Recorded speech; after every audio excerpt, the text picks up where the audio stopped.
The HOA Queen Who Fell. My name is Sarah, and for years I lived a peaceful, quiet life in a modest suburban neighborhood. I bought my house after a painful divorce, and for me it was supposed to be a fresh start. The place wasn't fancy, but it had a small garden, a cozy porch, and, most importantly, neighbors who mostly kept to themselves. Or at least, that's what I thought. Enter Karen. Karen lived 3 houses down in a massive 2-story home she loved to flaunt. She drove an oversized SUV, wore gaudy jewelry, and constantly reminded everyone how important she was. If you asked her what she did for a living, she'd claim she ran things, though nobody was quite sure what. What we were sure about was that Karen was the self-proclaimed queen of the Homeowners Association. The HOA wasn't huge, but it had just enough power to make life miserable if you crossed it. Karen had wrangled her way into becoming president, and from that moment on, she treated the neighborhood like her personal kingdom.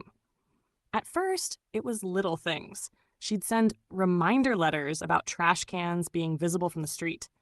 She'd scold people for leaving holiday decorations up too long. She even made a rule about lawn gnomes, declaring them tacky and demanding their removal. But soon, it escalated. She fined a family for having their kid's bike on the driveway overnight. She berated an elderly man for planting sunflowers that she claimed violated color uniformity. She even threatened to tow cars if they were parked too long on the street. Everyone hated her, but most people just sighed and put up with it. Nobody wanted the hassle of going against her. Nobody but me. For months, I tried to keep my head down. I paid my dues, mowed my lawn, and stayed polite. But Karen had a way of finding targets, and eventually, I became hers. It started with a note taped to my door. Open quote, "Your grass is half an inch above HOA guidelines. Please correct immediately or face a fine." Close quote, half an inch. I laughed at first, thinking it was a joke. But sure enough, a week later, I got a $50 fine in the mail. I paid it, gritting my teeth. Then came another notice. My garbage bin wasn't positioned at the exact designated angle when left out for collection. Another fine. Then she claimed my porch light was too bright and disturbed the aesthetic harmony. Another fine. It was obvious what was happening. Karen had chosen me as her latest victim. And when I politely confronted her at an HOA meeting, asking if she could maybe ease up, she smirked and said, "If you can't follow simple rules, maybe this neighborhood isn't the right fit for you." That was it. That smug, condescending tone was the spark I needed. If Karen wanted a war, I was ready to give her one. Now, I'm not a confrontational person by nature, but I'm also not stupid. I knew I couldn't just yell at her or refuse to pay fines. That would only give her more power. No, if I wanted revenge, it had to be smart. So I started gathering information. First, I went through every single HOA rulebook and guideline I could get my hands on. I highlighted inconsistencies, outdated rules, and vague wording. Next, I talked to neighbors. Turns out I wasn't the only one suffering. Nearly everyone had a story about Karen's petty tyranny. Fines for garden flags, threats about tree trimming, even someone getting fined because their kids drew chalk art on the sidewalk. People were fed up. They just needed someone willing to push back. I also started paying attention to Karen herself. She wasn't as careful as she pretended. Her SUV was often parked overnight slightly past the sidewalk line, against HOA rules. Her lawn lights were technically non-compliant. Her mailbox wasn't the approved model. Oh, the irony. I began taking photos, documenting everything, compiling a nice little folder of Karen violations. But I didn't stop there. Digging deeper, I found that HOA board meetings required transparency. Financial statements, voting records, expense reports, all supposed to be public to members. But Karen had been very secretive about finances. That made me curious. When I requested copies, she tried to brush me off. Those aren't for regular members. But legally, she was wrong. I pressed harder, and after some back and forth, she grudgingly handed them over. And that's when I struck gold. The financial records were a mess. Money was being spent on landscaping services that didn't exist, administrative fees with no receipts, and suspiciously large reimbursements, all signed off by Karen herself. She was using HOA funds as her personal piggy bank. That was when my plan truly took shape. I quietly shared my findings with a few trusted neighbors.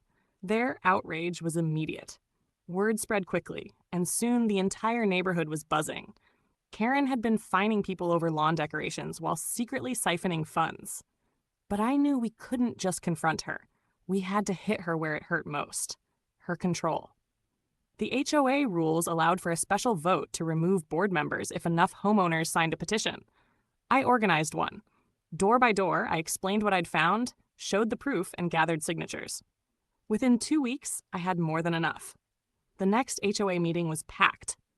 Normally, only a handful of people showed up, but that night, nearly the entire neighborhood crammed into the community hall.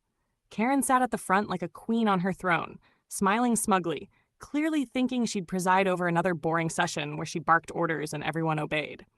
Then I stood up. I'd like to motion for the immediate removal of Karen as HOA president.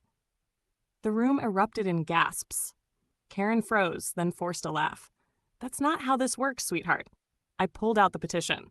Actually, according to Section 4.3 of the bylaws, if a majority of homeowners sign a petition, a vote can be called. And we've got more than enough. I handed the petition to the secretary, who scanned it, wide-eyed. She's right. Karen's smile faltered. This is ridiculous. I've done nothing but uphold standards. That's when I pulled out the financial records. Really? Because these documents suggest you've been misusing HOA funds, landscaping that doesn't exist, reimbursements to yourself, thousands of dollars unaccounted for. Gasps again. Neighbors started murmuring angrily. Someone shouted, I paid those fees for my driveway repair, and it never happened. Karen's face turned beet red. She stammered, tried to talk over everyone, but the tide had turned. The vote was swift, nearly unanimous. Karen was removed on the spot. She stormed out, shrieking about lawsuits and slander, but nobody cared. For the first time, the neighborhood stood together against her. Once Karen was gone, the new board conducted a full audit. Sure enough, she had embezzled thousands. Legal action was taken. Her reputation in the community was destroyed. Neighbors who had once lived in fear now laughed about her downfall. We started fixing things, removing absurd rules, refunding unfair fines, repairing neglected areas.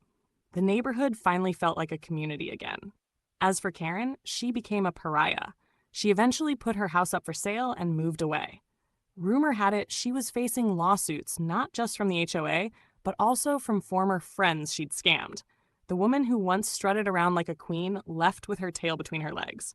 And me, I finally got to enjoy my home in peace.